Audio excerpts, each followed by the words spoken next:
ഉൽപ്പത്തി പുസ്തകമുള്ള വായന 40-ാം അധ്യായം. തടവുകാരുടെ സ്വപ്നങ്ങൾ. കുറച്ചുനാൾ കഴിഞ്ഞ് ഈജിപ്ത് രാജാവിൻ്റെ പാനപാത്രവാഹകനും പാചകക്കാരനും തങ്ങളുടെ യജമാനനായ ഈജിപ്ത് രാജാവിനെതിരെ തെറ്റ് ചെയ്തു. ഫറവോ തൻ്റെ 2 ഉദ്യോഗസ്ഥരോട് പാനപാത്രവാഹക പ്രമാണിയോടും പാചക പ്രമാണിയോടും കുപിതനായി. അദ്ദേഹം അവരെ കാവൽപ്പട നായകന്റെ വീട്ടിലെ തടങ്കലിൽ ജോസഫ് തടവിലാക്കപ്പെട്ടിരുന്നിടമായ കാരാഗൃഹത്തിൽ അടച്ചു. കാവൽപ്പട നായകൻ ജോസഫിനെ അവരുടെ കൂടെ ആക്കി. അവൻ അവരെ പരിചരിച്ചു. ദിവസങ്ങളോളം അവർ തടങ്കലിലായിരുന്നു. കാരാഗൃഹത്തിൽ തടവുകാരായിരുന്ന അവരിരുവരും ഈജിപ്ത് രാജാവിൻ്റെ പാനപാത്രവാഹകനും പാചകക്കാരനും ഒരു രാത്രിയിൽ അതതിൻ്റെ വ്യാഖ്യാനമുള്ള ഓരോ സ്വപ്നം കണ്ടു. ജോസഫ് രാവിലെ അവരുടെ അടുക്കൽ ചെന്ന് അവരെ കണ്ടു. ഇതാ, അവർ വിഷാദമോഹരായിരുന്നു. തന്നോടൊപ്പം തൻ്റെ യജമാനന്റെ വീട്ടിലെ തടങ്കലിൽ കഴിയുന്നവരും ഫറവോയുടെ ഉദ്യോഗസ്ഥരുമായ അവരോട് അവൻ ഇപ്രകാരം ആരാഞ്ഞു: ഇന്നെന്താ നിങ്ങളുടെ മുഖം മ്ലാനമായിരിക്കുന്നത്? അവർ അവനോട് പറഞ്ഞു: ഞങ്ങൾ സ്വപ്നം കണ്ടു, അത് വ്യാഖ്യാനിക്കാൻ ആരുമില്ല.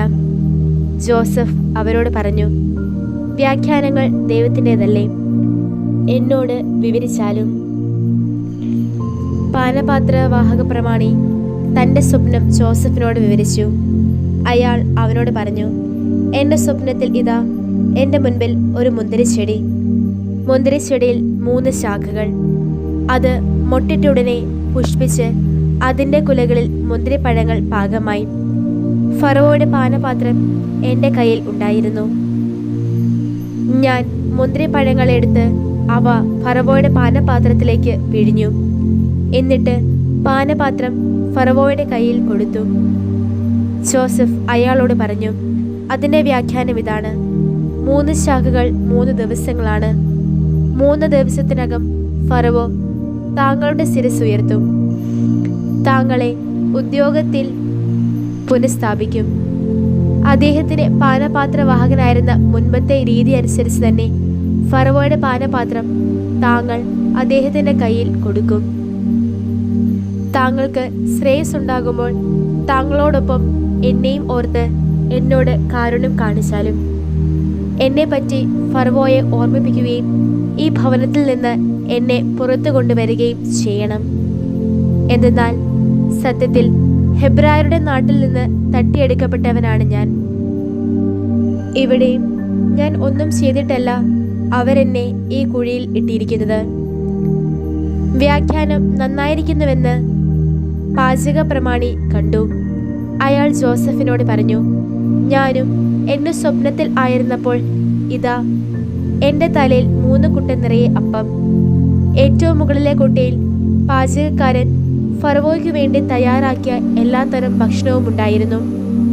എന്നാൽ എൻ്റെ തലയിലെ കുട്ടയിൽ നിന്ന് പക്ഷിക്കൂട്ടം അവ കൊത്തി തിന്നുകൊണ്ടിരുന്നു.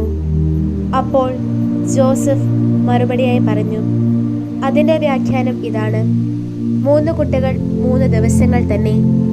3 ദിവസത്തിനകം ഫറവോ നിന്റെ ശിരസ് നിന്റെ മേൽ നിന്ന് ഉയർത്തും, നിന്നെ മരത്തിൽ കെട്ടിത്തൂക്കും. പക്ഷിക്കൂട്ടം നിന്റെ മേൽ നിന്ന് നിന്റെ മാംസം തിന്നുകയും ചെയ്യും. 3-ാം ദിവസം ഫറവോയുടെ പിറന്നാളായിരുന്നു. തൻ്റെ എല്ലാ ദാസർക്കുമായി അദ്ദേഹം ഒരു വിരുന്നൊരുക്കി.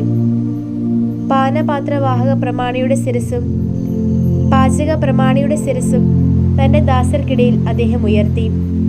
പാനപാത്രവാഹക പ്രമാണിയെ തൻ്റെ പാനപാത്രവാഹക സ്ഥാനത്ത് അദ്ദേഹം തിരികെ നിയമിച്ചു. അയാൾ പാനപാത്രം ഫറവോയുടെ കയ്യിൽ കൊടുത്തു.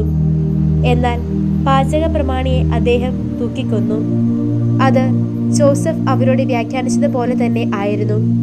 എന്നാൽ പാനപാത്രവാഹക പ്രമാണി ജോസഫിനെ ഓർമ്മിച്ചില്ല.